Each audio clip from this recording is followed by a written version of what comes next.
Hola, mi nombre es Goldie Levy y voy a estar moderando esta mesa, así que vamos a empezar. Hay historias de nuestros países, de Latinoamérica, que se repiten una y otra vez en los medios tradicionales, en los medios masivos, historias que conocemos de lo narco, de la violencia, la pobreza, todos esos lugares comunes que una y otra vez nos dicen que es nuestra región, cuando sabemos que nuestra región es mucho más. Y hay grandes referentes de la literatura, del periodismo, del arte que han buscado salirse de esas narrativas, pero hay un formato específicamente que ha tenido un gran acogimiento en nuestra región y son los podcasts. Y por eso hoy estamos aquí con colegas que una y otra vez en cada una de sus historias están buscando salirse de esos lugares comunes y mirar a sus países y sus regiones con otros ojos. Entonces, antes de entrar en materia y discutir todo esto, me gustaría que cada una se presente de forma breve. Si quieres, empezamos contigo, Silvia. Okay. Yo soy Silvia Viñas, soy productora ejecutiva y copresentadora de El Hilo, que es un podcast semanal de noticias de Radio Ambulante Estudios. Hola, yo soy Tatiana Duque, soy periodista colombiana y directora de Huevos Revueltos con Política, que es el podcast diario sobre poder de La Silla Vacía, que es un medio digital colombiano. Hola, yo soy Florencia González Guerra, soy periodista, productora y presentadora. He trabajado en Perra Nación, un podcast en México que alcanzó muy buen rating y pues nada, eso. Yo soy Alejandro Gómez Dugán, soy periodista colombiano también. Hoy trabajo en la Liga contra el Silencio, que es una alianza de 17 medios independientes en Colombia, reunidos bajo la idea del periodismo colaborativo como una manera de luchar en contra de la censura en un país como Colombia, donde hacer periodismo es muy peligroso. Y antes trabajé en 070 con Goldie, de donde lanzamos también 070 Podcast, que fue un canal que tuvo una relevancia, hizo muchos shows, y tengo mucho síndrome de impostor de estar al lado de todos ustedes. Trataré de hablar poco.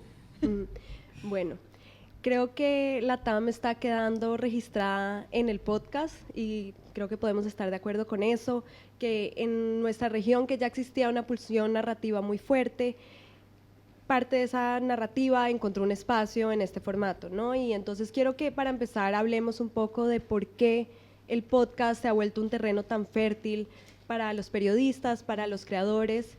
Y bueno, eso, empecemos como por ahí. ¿Qué tiene el podcast que nos hace querer contarnos de forma distinta?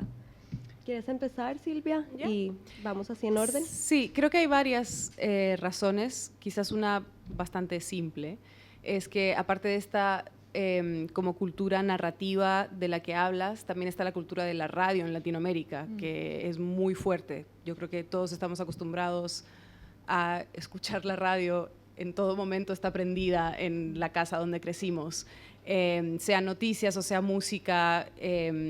Entonces, ya es el audio ya es un formato como muy familiar para nosotros. Entonces, podemos fácilmente reemplazar quizás el programa que escuchábamos en la mañana de la radio con el tuyo, ¿no? O con otro daily, o con Radio Ambulante, o con El Hilo, lo que sea. Pero sí, creo que ya somos una región que estaba como acostumbrada a el audio y a tenerlo como parte de nuestra rutina. Sí, yo diría, además de eso, que la radio ha sido como una gran compañía para muchas familias latinas. También siento que hay algo ahí también en la crisis de institucionalidad que está viviendo pues casi el mundo, pero que también está afectando a medios de comunicación tradicionales, por decirlo así, y se encuentra esta idea del audio para salirnos de esquemas, para ser más creativas, para poder contar historias que seguramente en la televisión o en un medio digital, un periódico web, te las pueden contar de una forma diferente, y creo que ahí hay como más campos de experimentación. Siento que por eso también ha pegado tanto.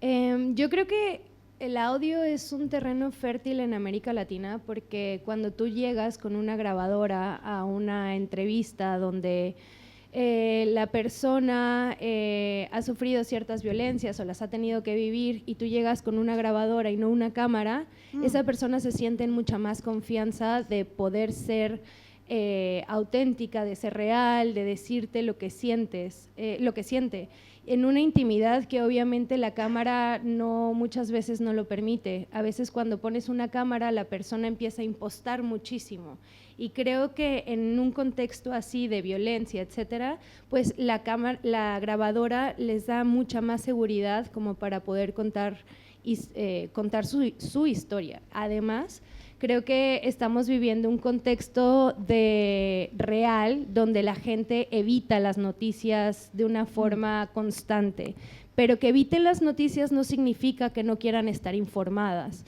Lo que quieren es formatos que sean novedosos, pero que también se les hable como le hablaría una amiga, un amigo, y le explicaría algo que está viviendo, ¿no? En este sentido, creo que para mí, yo a veces pienso mucho en todas estas maestras del periodismo que admiro muchísimo, y esta herencia cultural del periodismo, donde había mucha formalidad, ¿no? Y que hoy las audiencias están pidiendo que las periodistas seamos personas mucho más cercanas, que seamos honestas con nuestras pues faltas de objetividad muchas veces, y creo que eso es lo que ha permitido que sea un terreno extremadamente fértil por la honestidad con la que tú puedes llegar a contar una historia. Sí, yo sumaría tal vez otra cosa, es que siento que el podcast es un formato profundamente latinoamericano en sus formas también, ¿no? Como es muy sudaca y orgullosamente sudaca la manera en la que se hace podcast desde Latinoamérica. Y creo que tiene que ver un poco con la crisis del otro gran género latinoamericano que fue la crónica, que tuvo su momento de gloria en los 90 y que llegó arrastrado, agonizante y moribundo hasta tal vez la primera década de los años 2000, con la caída de las revistas de periodismo narrativo, y ese fervor narrativo latinoamericano, producto de mil cosas, ¿no? Es decir, siempre se habla de cómo la literatura alimentó al periodismo latinoamericano. Yo soy de los que creo que fue un poco al revés, que fue el periodismo el que alimentó a la literatura latinoamericana. Todos se criaron en salas de redacción. Y ese fervor narrativo que tenemos en Latinoamérica encontró una nueva casa en el podcast, ¿no? Y creo que fue ahí donde se encontró. Y de hecho, si revisamos, por ejemplo, aquí en la mesa tenemos dos podcasts que podríamos decir que son noticiosos, y sin embargo comparar lo que ustedes hacen con...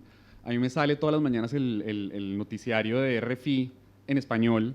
Si uno compara eso con lo que hacen ustedes, pues es que lo de ustedes es densamente mucho más narrativo, ¿no? El de RFI alcanza a ser insoportable de lo noticioso y de lo años ochentero que suena. Entonces creo que hay como una tendencia y como un fervor que encontró una casa muy bonita en el podcast en lo latinoamericano. Claro, bueno, me encantan todas las respuestas porque creo que reflejan también las raíces y de dónde venimos, nuestros orígenes como narradores latinos, pero también un poco mirando hacia el futuro, ¿no? Y mirando hacia qué buscan nuestras audiencias, qué necesitan, este tema de la intimidad, también de la honestidad del periodismo, de la no objetividad, y de eso va un poco mi siguiente pregunta, que tiene que ver muchísimo con la representación, ¿no? El arte, el periodismo, las narrativas nos reflejan. Ya dije que el podcast está está documentando a nuestra región, y creo que en parte esto afecta muchísimo cómo nos vemos representados como audiencias, ¿no? Cómo vemos representados a nuestros países, a nuestras regiones en los medios. Y me gustaría saber cómo creen ustedes que el podcast está aportando a esta identidad colectiva. Me gustaría empezar con Silvia, que tú estás un poco cubriendo toda la región, está en el hilo, hablan con periodistas, profundizan las noticias. ¿Cómo crees que este método, este acercamiento se refleja nos permite salir de esos lugares comunes de los que ya hablamos, de esos estereotipos? Sí. Bueno, o sea, el lugar común, el estereotipo es como una capa, ¿no? Y lo que nosotros hacemos es profundizar. Entonces nosotros sí cubrimos narcotráfico, sí cubrimos temas que uno dice son estereotípicamente latinoamericanos, sí cubrimos violencia, pero es porque es la realidad de nuestra región. Claro, claro. Y no podemos esconderla. Entonces, una cosa es como simplemente cubrirlo muy rápido y otra cosa es profundizar. Y al profundizar es cuando te encuentras con los grises, cuando te das cuenta, esto no es tan blanco y negro, ¿no? O sea, está el ejemplo del Salvador. Nosotros hicimos específicamente un episodio en que se llama Las dos caras del modelo de Bukele, creo que se llama así. Y es un segmento, es cómo ha cambiado la vida de las personas de manera positiva ahora que tienen seguridad. Y el otro segmento es cómo ese modelo ha afectado a muchísimas otras personas que están encarceladas injustamente y todo eso. Entonces, al profundizar es cuando dices como, ok, esto en realidad sí es un estereotipo, es un lugar común y tenemos que mostrar y tenemos que explicar esos grises para que a la vez se sienta más universal, ¿no?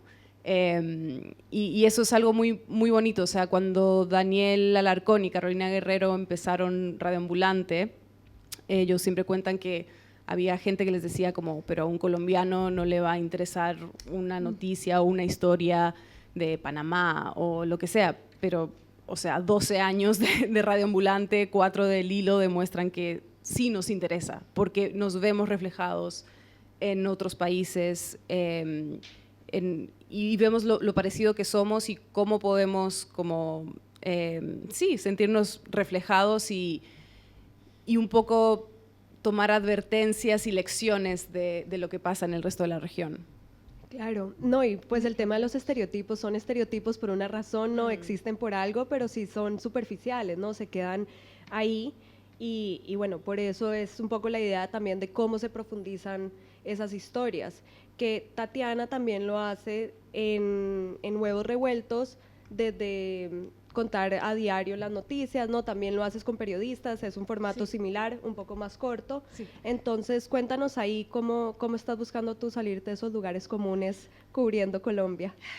Bueno, sí, y sobre todo lo estereotipada que está mi nación y bueno, y la cara y el pasaporte y bueno, todo ese tipo de cosas. Pero yo siempre lo pienso de dos formas. Hay una cosa como una causa mía y es que yo busco siempre que las personas que salen en Huevos Revueltos con Política no hablen como yo, es decir, con mi acento. Yo soy de Bogotá y se supone que tenemos acento neutro. Entonces, y así suenan las personas y obviamente no, y así suenan las personas que salen en los medios de comunicación, los locutores de radio, son de Bogotá, son todos del centro, y el país, pese a que es infinitamente diverso, se cuenta desde Bogotá, y ese ha sido como uno de los enormes problemas del periodismo colombiano, y supongo que también el periodismo en varias partes de la región. Digamos, eso es una parte en la forma, pero en el fondo también es no acercarnos a los temas con condescendencia,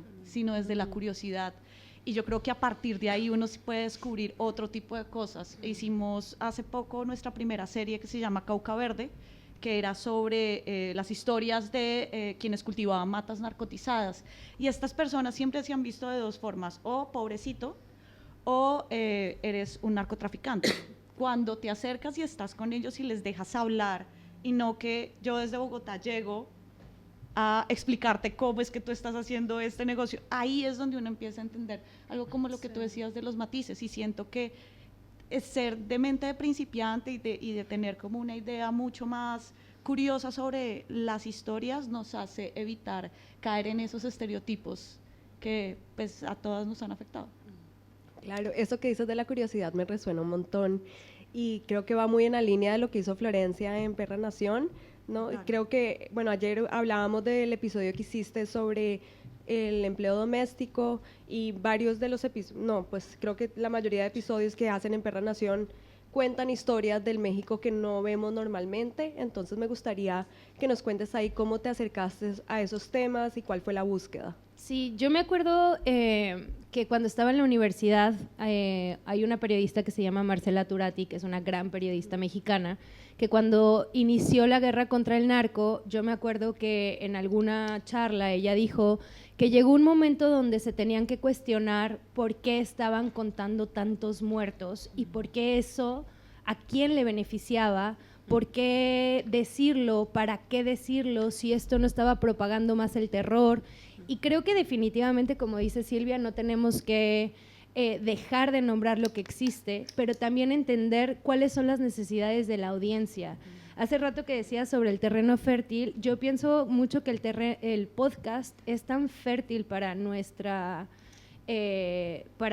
región porque cuenta historias emocionalmente complejas, ¿no? Y al hecho de meter también la emoción, podemos quitar de lado esa parte del periodismo más tradicional que nos había dicho que todo tenía que ser tan riguroso. Hubo un momento en esta historia sobre las trabajadoras del hogar, y les cuento un poco la historia de qué va. Salió una noticia de que una empleadora había retenido a su trabajadora a la trabajadora del hogar, que llevaba más de 65 años trabajando con ellas. La señora tenía 85 años y ya se quería ir de esa casa, y lo que sucedió es que estaba secuestrada en la casa de la señora, ¿no? Y nosotros nos preguntábamos cómo contar esta historia sin que sea el violín de por medio, ¿no? Híjole, la trabajadora del hogar que está siendo violentada una y otra vez, ¿no? Porque eso era lo que los medios tradicionales estaban contando de esta mujer que estaba secuestrada. Entonces nosotros nos preguntamos cómo le damos la vuelta a esa historia. En mi vida me imaginé, en mi vida de universitaria, meterme a reportear a mi casa, ¿no? Que eso es como la cosa más incómoda que me ha pasado, de decir, ¿en serio voy a reportear en mi casa?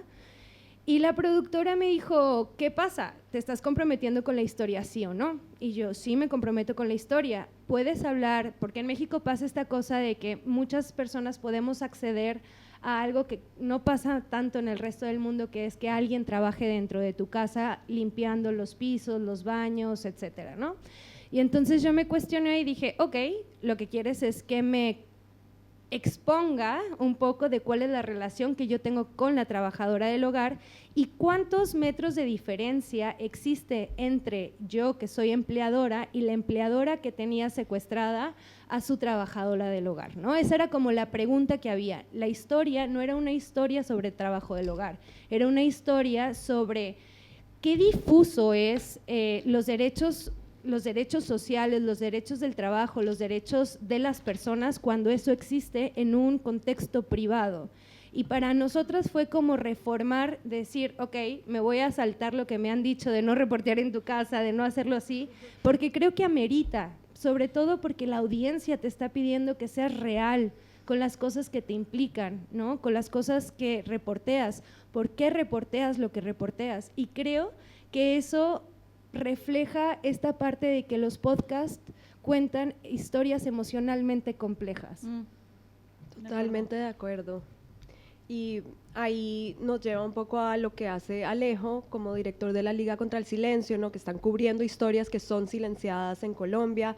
Tú tienes una mirada un poco más panorámica de esto como director, editor. ¿Cuál es el acercamiento ahí, no? ¿Qué miradas están buscando ustedes al cubrir Colombia desde lo que está silenciado? Voy a contestar igual algo antes de lo que dijeron, que Sí, me parece dale. interesante. Estoy muy de acuerdo con el tema de lo emocional, y frente a los registros y los estereotipos, yo creo que hay un privilegio muy grande en pensar en el momento en el que podamos volver a los podcasts que estamos haciendo, como en un futuro, si es que lo hay. Si el calentamiento global no nos mata antes, yo creo que, por ejemplo, poder volver a oír el perfil de Bukele o el de Milei, que salió además casi al mismo tiempo, que uno los ve y tienen un montón de cosas en común, ese par de personajes, y que probablemente empezarán a, desafortunadamente, empezar a explicar demasiado bien y demasiado elocuentemente los próximos gobiernos que vamos a empezar a tener en Latinoamérica. Entonces, qué privilegio, ¿no? Porque además, qué privilegio que sea además emocionalmente denso, qué privilegio además que sea con los acentos de Latinoamérica. Entonces, realmente creo que ahí hay como un registro muy, muy fuerte de quiénes estamos siendo en este momento y en qué nos convertiremos, si no nos mata el calentamiento global o Bukele. O ambos. Sobre los temas silenciados, digamos, para también bajarle un poquito a la emoción sobre el audio que solemos tener en estos eventos, que por supuesto y todo lo que estamos hablando es real, ¿no? O sea, si hay un nuevo registro maravilloso, pero, y ese pero gigante es que por supuesto el podcast sigue siendo un formato que podemos hacer personas que se parecen muchísimo a nosotros, que Sí, estamos total. acá, Sí. que tiene una cara muy parecida, que tiene unos acentos, tú hablas del acento bogotano. Neutro. Neutro. Neutro. En realidad, además, ese acento del podcast bogotano es acento bogotano, además medio gomelo, ¿no? Medio pijo, Sí. le dirían acá. Entonces, sí estamos en deuda, no solo el podcast, y sería injusto decir que solamente el podcast. Yo creo que el periodismo latinoamericano en general está en deuda de diversificar su cara y de que ojalá se empiece a parecer un poquitico menos a nosotros, particularmente a mí, si ven la mesa, y empezar a traer nuevas voces y esas nuevas presencias. Creo igual que dentro de las opciones del periodismo, el podcast es el que permite mejor como poner voces, esas voces que han sido históricamente silenciadas, nuestras comunidades indígenas, nuestras comunidades afro, etcétera, etcétera. Creo que han encontrado un lugar mucho más digno, por lo menos como fuentes. Hay movimientos sociales que sí han encontrado, digamos, como en el podcast, un lugar de enunciación directo, ¿no? Los feminismos están ahí puestos frente al micrófono y eso es un avance frente a los medios tradicionales. Por ahora los esfuerzos desde las zonas más, desde las comunidades más silenciadas sigue siendo pequeño, pero creo que es algo que tiene que ocurrir y que nosotros también tenemos que empezar como a turnarnos un poco más el micrófono con esas voces. Y voy a dar solo un ejemplo muy bonito de algo que conocí en Colombia, que era un proyecto que se hizo en el cañón, no sé por qué estoy explicando la geografía colombiana si no van a entender nada. Exacto. En un cañón muy grande en el que hay como unas 5 comunidades indígenas separadas por un cañón además que tiene como un peso histórico muy importante porque ahí fue donde nació básicamente la guerrilla de las FARC, en el Cañón de las Delicias. Y había 5 comunidades indígenas que no sabían cómo comunicarse porque las atravesaba un cañón y no había radio y no había nada. Había WhatsApp, que es el medio de comunicación de nuestros países, básicamente. Todo el mundo se puede comunicar por WhatsApp. Y entonces estuvimos asesorándolos de cómo podían crear un medio de comunicación para poder comunicarse lo que ocurría en sus comunidades. Y decidieron hacer un podcast que se mandaba por WhatsApp que duraba 1 minuto, pero la historia era maravillosa porque era un podcast producido y reporteado por las comunidades indígenas en sus propias comunidades que por, digamos, lo que había ocurrido dentro de los acuerdos de paz, se editaba en una radio cuyo editor era un excombatiente de las FARC y emitía para una de las zonas que ha sido más violentada en la historia de Colombia. Entonces yo decía como, esto es como, no, o sea, se acabó el podcast, pero creo que algo así es el futuro, ¿no? Como empezar a compartir historias que estamos haciendo con esas otras historias y esos otros registros que están urgidos de ser oídos. Totalmente, y me encanta que mencionas eso porque a eso iba la conversación un poco, ¿no? A pensarnos desde acá cómo podemos seguir creando espacios y abriendo esos espacios como creadores y productoras privilegiadas, que no podemos sentarnos en esta mesa ahorita y hablar de esto, ¿no? Cómo el podcast nos permite encontrar otras fuentes, encontrar expertas, expertes, ¿no? Cómo podemos seguir abriendo esos espacios para que nos salgamos de los lugares comunes, pero también que las voces que estén ahí al frente en los podcasts sean las que normalmente no escuchamos. Entonces me encantaría ver ahí qué piensan ustedes o qué estrategias han tomado en sus propios podcasts para salirnos de siempre consultar a las mismas fuentes, de siempre ir a lo mismo, ¿no? Que es lo que queremos evitar. Hay una cosa que estábamos hablando ahorita, backstage, que es algo que, digamos, empezó a hacer como en varias redacciones en otros lugares del continente, pero que se está apropiando en Colombia bastante, y es estas redes de apoyo de construcción de bases de datos colectivas de expertas, expertes en diversos temas, porque muchos de los temas que al menos cubrimos en Huevos Revueltos son de poder, y el poder lo han manejado de una u otra manera, de una forma los hombres o de una forma muy machista. Entonces, para hablar de economía, las periodistas que cubren economía se armaron una base de datos de gente que hable de economías del cuidado, que hable de macroeconomía, y que pues si pueden ser mujeres y que sean tomadoras de decisiones también, perfecto. Lo mismo con expertas del conflicto armado,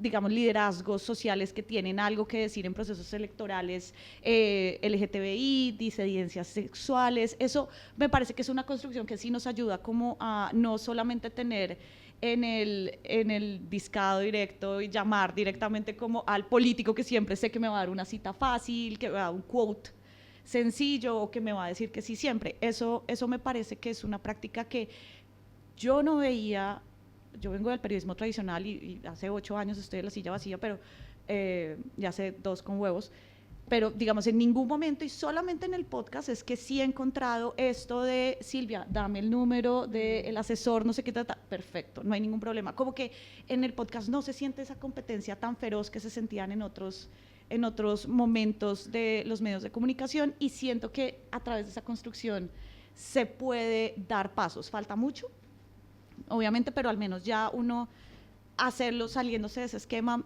siento que puede ser un camino al menos de preguntarnos quién más me puede hablar de esto, mejor que la persona que siempre está saliendo. Sí, nosotros eso es algo que nos preguntamos cada semana cuando escogemos con quién hablar.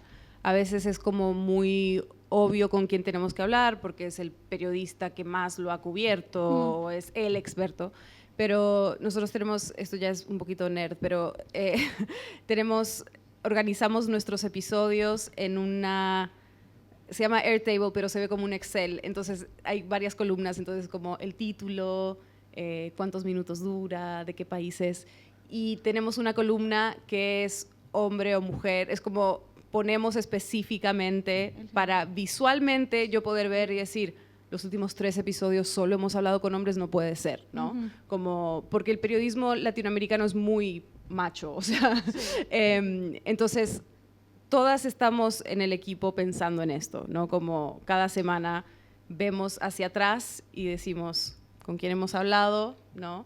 Y otra cosa que hemos hecho que nos ha funcionado es pedirle a nuestra audiencia que nos mande audio. Y eso para mí siempre es muy emocionante. Toma mucho trabajo porque hay que escucharlo todo, hay que organizarlo y a veces no tenemos tiempo, pero hicimos un episodio sobre salud y las mujeres y cómo nos violentan cuando vamos al médico, cuando no nos diagnostican, ¿no? Y entre nosotras somos un equipo que mayormente somos mujeres, estábamos hablando de esto, de nuestras experiencias de nuestras madres, de nuestras hijas, y dijimos, bueno, pidámosle a nuestras oyentes que nos manden sus experiencias, y nos mandaron un montón de audios, emails larguísimos contándonos sus historias. Y claro, esto es como, yo pensaba como, esto es como la sección de comentarios abajo de un artículo, pero ahora los puedes escuchar, ¿no? Y eso es muy, muy poderoso. Y creo que también crea como, no sé, crea una conexión con el oyente, ¿no? O sea, salir en el podcast que escuchas contando tu historia creo que puede ser muy poderoso. Y eso, no sé, creo que es un espacio que el podcast provee que quizás antes era como llamar a la radio y que justo te toque que te sí. Pero sí, ahora es como más elegante porque sí. Yeah. Yo quiero salir en el hilo. Mándale un audio.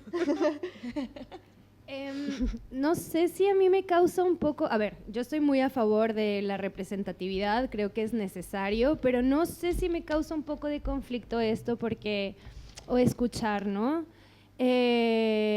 Porque de pronto pienso que a lo mejor puede ser una visión paternalista, no lo sé, lo pongo aquí, pensar que nuestras herramientas son las herramientas que las otras personas necesitan. Y eso es una cuestión que a lo mejor, o sea, ahorita me estaba dando cuenta de que no sé si a lo mejor Spotify, por ejemplo, el año pasado en México hizo un podcast con mujeres indígenas y se siente muy chido que haya esa representatividad. Yo me pregunto también sobre los impactos y los alcances que tiene, porque tenemos que ser bien conscientes que cuando entramos a una comunidad que tiene usos y costumbres, cuando tú entras, por ejemplo, lo que pasaba o lo que pasa mucho en El Salvador, un caso muy icónico, que hubo un periodista de un medio internacional que llega a una comunidad en El Salvador, contrata un fixer y ese fixer le ayuda a moverse por todos lados, ¿no?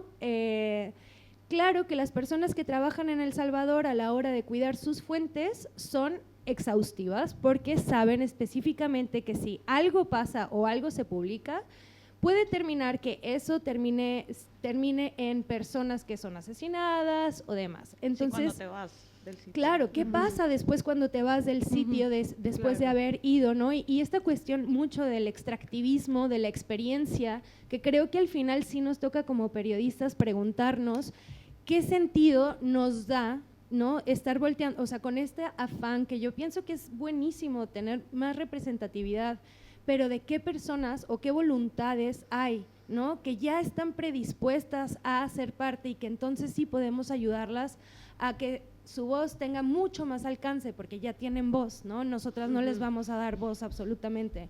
Entonces sí creo mucho en que nuestro trabajo periodístico sí tiene que ir mucho pensando en qué impacto voy a dejar cuando yo me vaya. ¿Esto le va a beneficiar realmente a la comunidad o no? Por el afán de tener más diversidad, no sé, son como cuestiones que yo me pregunto y que dejo aquí en la mesa. Que creo que eso también pasa mucho cuando estás cubriendo conflicto armado. Es muy complicado y darle, lo dijiste perfecto, o sea, no le estás dando voz. Yo solamente quiero que tú me cuentes cómo es que se ve desde allá. Hacerlo desde un escritorio es súper complicado, pero eso es siento que es como la pregunta constante todo el tiempo. Todo el tiempo, o sea, siento que es buenísimo ponerlo en la mesa y creo que eso ayuda también para siempre estar pendientes de eso y tenerlo anotado, eso sí, siempre está ahí. Yo no tendría una respuesta. Nadie lo tiene. Sí. Yo pensé que no iba a estar de acuerdo con Florencia, pero estuve de acuerdo al final. Me parecía divertido que nos peleáramos, pero porque eso nunca pasa en estos eventos. Pero Eso no era yo pelearlo. igual creo que más que representatividad, justamente lo que hay que hacer es entregar los medios, ¿no? O sea, como lo que tiene que cambiar no son las fuentes, que están cambiando y es súper positivo, y creo que los 3 podcasts de ustedes son un gran ejemplo de cómo la inclusión de nuevas fuentes es vital, ¿no? La mirada, yo creo que la mirada más como fresca posible sobre la política en Colombia está saliendo de huevos día a día, por dar un ejemplo, pero claro, es hora también de que quienes estén enfrente del micrófono y estén haciendo las preguntas sean otras personas, es a lo que yo me refiero. Y creo que esa es la deuda, ¿no? Sobre todo en países como, en Latinoamérica varía un poco, pero en países como Colombia la comunicación ha sido atacada, ¿no? O sea, ha habido una intención muy clara de las fuentes armadas, de los estados, etcétera, etcétera, de que es mejor que la gente no se hable tanto, ¿no? Es mejor que la gente no se entere tanto. En Colombia incluso yo creo que va más allá, no es como que han destruido los medios de comunicación, es que destruye de comunicación regional, quiero decir, de comunicación comunitaria, sino directamente el tejido de comunicación. O sea, ya por hablar te mataban hasta hace muy poco, ¿no? Sí. Por decir que eras liberal te mataban, por decir que eras no sé qué te mataban. Entonces se ha roto de manera muy, muy clara y como un ejercicio muy claro de censura. Se ha arrebatado las máquinas, ¿no? Como las máquinas de hacer comunicación. Si es el podcast o no, de acuerdo, puede que no, pero no la han tenido a su disposición. Entonces yo creo que eso es clave. Pero sí, volviendo a lo de las fuentes, además, yo creo que justamente el hecho del cambio de fuentes significa obligatoriamente algo positivísimo que sucede desde el podcast, que es también el cambio de agendas, ¿no? Es la inclusión de un montón de miradas y de agendas. Para mí, el gran cubrimiento que se hizo, por ejemplo, de los diferentes estallidos sociales en Latinoamérica hace unos 3 o 4 años, se hizo desde el podcast, más que desde la prensa. O sea, ese registro que estaba ahí, donde uno oía a las voces jóvenes de un lado y del otro expresándose, se hizo muy bien desde el podcast porque eran fuentes que estaban ahí, ¿no? Como metidas en las calles y grabando y haciendo las cosas desde donde era el lugar. Entonces creo que es positivo en ese sentido absoluto. Mister, hubiera sido mejor que no estuviéramos de acuerdo. La próxima pregunta va a estar en desacuerdo y ya. No, a mí me encanta lo que dice Florencia también, porque es un poco recordarnos, y esto es como mi opinión, que también es cambiar un poco las expectativas de las formas, ¿no? Un poco es a quienes incluimos como fuente, pero también cuál es nuestra expectativa como periodistas o como productores de cómo queremos que estas personas o estas historias entren en lo que nosotros queremos contar, ¿no? Siempre entramos a las historias con una preconcepción de lo que queremos decir, pero tal vez los protagonistas tienen otras ideas y otras formas de cómo la quieren expresar y tal vez no es como nosotros queremos, y está bien también aceptar eso y aceptar que tal vez un medio con ciertas estructuras no es lo que funciona para ciertas comunidades. Entonces siento que ahí un poco también es como el recordatorio de que hay que estar más abiertos, ¿no? Y creo que el podcast permite un poco eso, porque si estamos cediendo micrófonos, pues ahí hay como otros espacios, ¿no? Algo que en Perra Nación nos pasó bueno, y previo a esto es que creo que sí hay una tendencia muy fuerte a exotizarnos como región, ¿no? O sea, Sí. utilizar todo nuestro bagaje y herencia cultural para exotizar y para explicarnos ante el mundo. En Perra Nación lo que hicimos fue tratar de abordar historias que estaban enfrente de nosotras para explicar justo cómo incluso en esta misma narrativa. Les platico el caso. Hicimos un episodio sobre la comercialización de la espiritualidad en Tulum. Tulum es un lugar donde llegan las élites mundiales a vivir una vida pues con la playa increíble, el color, todo, ¿no? Y yo fui a un retiro que la dueña era una gringa que había comprado la casa y había encontrado un cenote milenario en su casa. O sea, el valor de su propiedad se fue al cielo. Y ella daba retiros mayas por $6,000 en su propiedad, donde la única persona maya que había en ese lugar era la persona de servicio. No. Entonces, ¿cómo es que está pasando que tenemos historias enfrente de nosotras, pero por la misma exotización, quizá como la violencia, esto, nos estamos dando, no estamos viendo las historias que están enfrente? Esto de Tulum tiene sucediendo desde 2006, con el 2012, el fin del mundo maya se explotó cañoncísimo, miles de europeos viajaron para allá. Y yo sé que, por ejemplo, para mí, siendo periodista, me da un conflicto hablar de algo que ya está sucediendo y que está muy arraigado, porque claro que yo quiero que mis colegas digan, wow, qué gran investigación hiciste, sacaste un dato. Y para muchos colegas yo pienso, a lo mejor, que fue como, ay, esto ya se sabe, ay, esto ya se, o sea, ya, Sí. ¿por qué estás cubriendo eso si... No, Si todo el porque, mundo lo sabe. porque hay generaciones que vienen abajo normalizando que haya personas que están vendiendo terapias por una cantidad enorme de dinero y diciendo que son mayas, ¿no? Y eso es como, ahí están las historias que a lo mejor tenemos que cubrir más, ¿no? Una de las historias que también hicimos, por ejemplo, fue cómo hay en México venden tenis pirata, ¿no? O tenis clones. Entonces, mi compañero se cuestionó cómo llegan esos tenis clones a los mercados de México, que es en Tepito, o sea, es la capital del tenis clon. Claro, van a entrevistar a mexicanos que ni tienen idea de chino y se van a China con un traductor medio sabiendo, y es un tepiteño en China medio hablando. O sea, claro que hay una historia fascinante ahí que no tiene que ver con, ay, cuánto impacta al PIB el hecho de que haya tenis clones, o sea, no. Que O haya. sea, no, pero claro que te está contando realmente la cultura, la calle que se vive y está enfrente de nuestros ojos todo el tiempo. Yo creo que ya que estás diciendo eso, hubo un parangón impresionante cuando fue el estallido social, bueno, que hubo 4 o 5 años en varias partes del continente, pero en Colombia se centró puntualmente en una ciudad que se llama Cali, que queda en el suroccidente.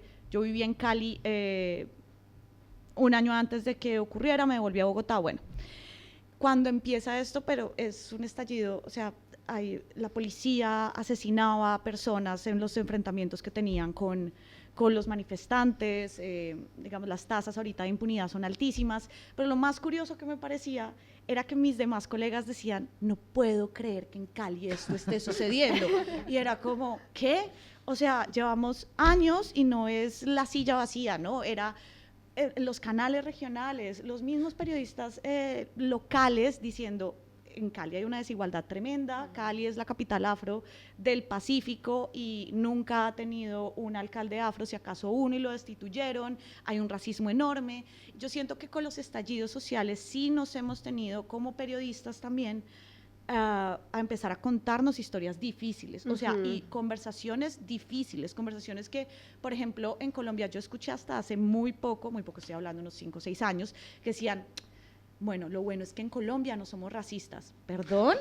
O sea, por supuesto que sí, y faltó que llegara una vicepresidenta afro para recordarnos los racistas que hemos sido racistas como colombianos, como nación, durante toda nuestra historia. Y siento que, digamos, bueno, el estallido social en Colombia todavía tiene sus derivaciones, pero siento que en muchas partes del continente eso pasó, y esas cosas que vienen de abajo, que fueron movimientos sociales que impulsaron estas manifestaciones que tumbaron gobiernos, o sea, como en Puerto Rico, sí nos hicieron dar cuenta de eso que tú decías, y era como, pero ¿para qué vas a contar eso si todo el mundo lo sabe?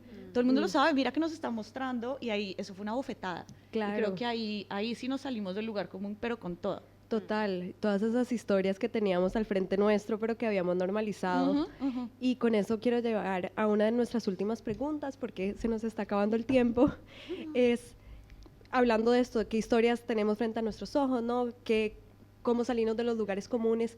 ¿Qué historias les hubiesen gustado a ustedes escuchar cuando ustedes eran periodistas jóvenes? O bueno, no estoy diciendo que somos viejos, pero digo, como cuando cuando estaban formando sus identidades políticas, sus visiones del mundo, ¿qué historias les hubiese gustado escuchar sobre su región o su país? Alejo, si quieres empieza. Es que te he dejado de último,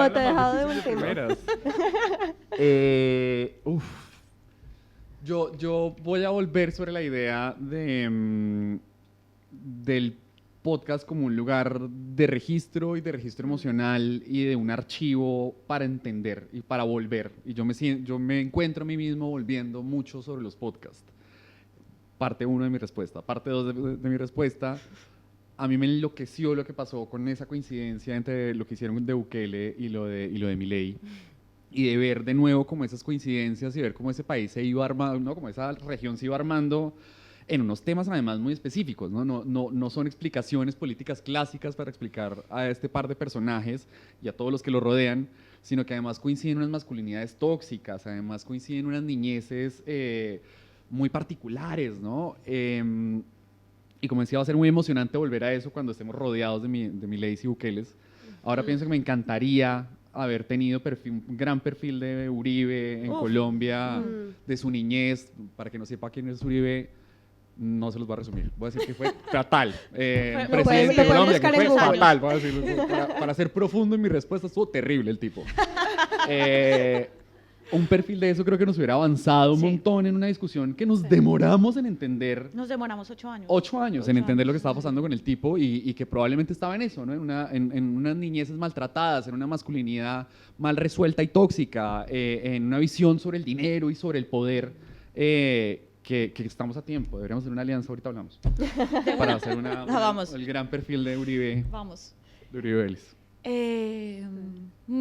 Que esa fue la pregunta más difícil, la verdad, porque me tocaba irme como, y dijiste chiquitos en el mail, entonces yo decía, nos vamos al 90. Yo fui niña en los 90 y yo tenía había dos formas de ser mujer, ser femenina en los 90 en Colombia. Eras o presentadora, que habías llegado ahí porque habías sido reina de belleza, o eras actriz, protagonista de novela, de una historia súper romantizada y que habías llegado ahí porque habías sido reina de belleza. Los reinados en Colombia eran todo un tema. Y yo creo que a mí me hubiera gustado, y ese tipo de cosas pues te marcan la forma en que tú entras al mundo, que entras a la universidad, que tratas de abrir tu mente, que te presentas a tu primer trabajo, ese tipo de cosas. A mí me hubiera gustado tener otro tipo de identidad de mujer que resuelve. Por eso me encantan como las generaciones que están viniendo después de nosotras, y es eso, que tienen una formación afortunadamente como de otro tipo de liderazgos, y eso yo creo que me hubiera gustado más. De acuerdo. Yo volviendo a lo histórico, también pensé en eso, que de adolescente, o sea, yo crecí escuchando, bueno, mi abuelo que era republicano español y se fueron a Uruguay después de la Guerra Civil porque ya no podía estar aquí, y mi padre en Uruguay como dirigente sindical, ¿no? Como mucho activismo, pero era como lo que ellos me contaban y lo que podía leer, y quizás ver algún documental antiguo, pero ahora existen podcasts y episodios de Radio Ambulante, por ejemplo, que hablan sobre estas dictaduras militares y el impacto que siguen teniendo. Yo me di cuenta de ese impacto viviendo en Chile, que yo pensaba como, bueno, no, la gente ya debe haber superado. Y encontrarme con gente como de mi edad que todavía pensaba que la dictadura fue buena idea. Entonces sí, me hubiese encantado como tener algo en mi adolescencia, especialmente en esa edad que te estás como formando y te interesa de repente la historia y la política y como, no sé, uno como que es más activista, yo creo, cuando es más joven. Me hubiese encantado tener archivo sonoro de eso a los 15, 16, ¿no? Cuando estaba como tratando de entender un poco mi historia familiar y lo que pasaba a mi alrededor que seguía afectando. Yo quería hacer como una puntualización de algo y voy a llegar a esa respuesta, pero ayer estábamos platicando de cómo el soft es el nuevo hard, ¿no? O sea, cómo los temas que a lo mejor antes nos ponían a las mujeres a cubrir en las revistas y que eran temas muy soft, ¿no? Como se llama, y que cuando yo estaba en la universidad era, no quieres cubrir temas soft, quieres ser hard y súper inteligente y tal.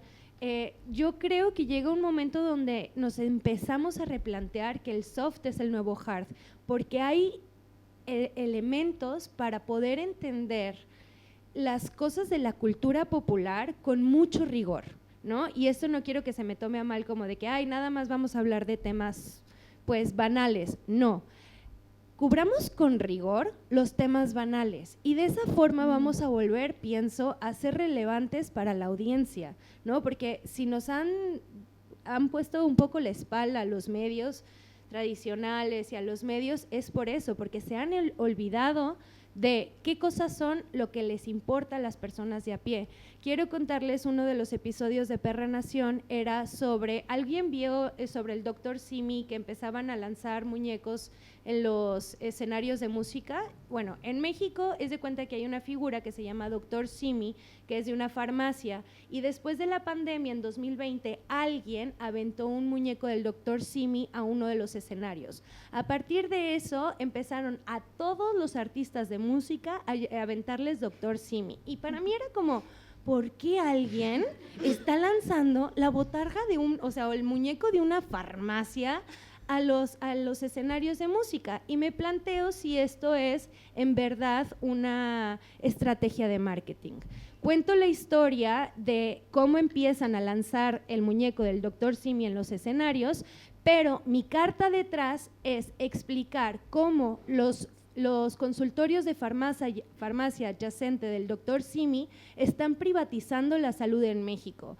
Toma, la gente no se esperaba que yo le iba a sacar de que, güey, ahí te va una serie de recomendaciones de cómo no podemos acercarnos a la privatización del sistema de salud en México, pero cómo al mismo tiempo estas farmacias sí están solucionando un montón de necesidades del país.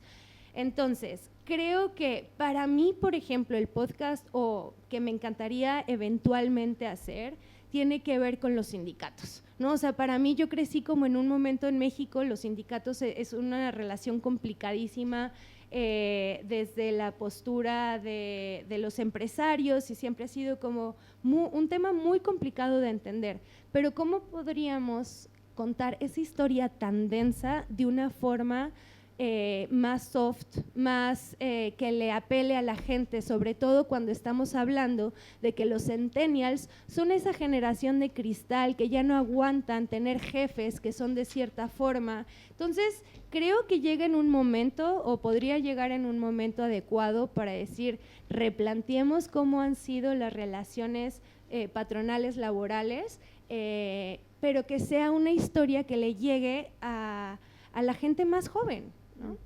Bien, gracias.